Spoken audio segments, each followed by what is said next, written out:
How to get more spins or more dice rolls in Monopoly Go. Hi guys, in today's video I'm going to tell you that how you can get more spins or more dice rolls in Monopoly Go. Guys, the process is very easy. Let's just dive into the video without wasting any time.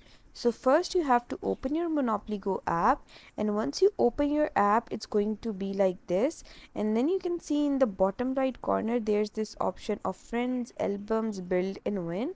You have to click this option of friends. Once you click this option, this interface is going to pop up, and here you have to just connect your Facebook and contacts to your Monopoly Go app. Once you add or connect these to your Monopoly Go app, you are going to get extra spins or dice rolls on Monopoly Go. On Facebook you get 25, and for the contacts you get 30. So you can just get more spins and dice rolls just by connecting these two with your Monopoly Go app.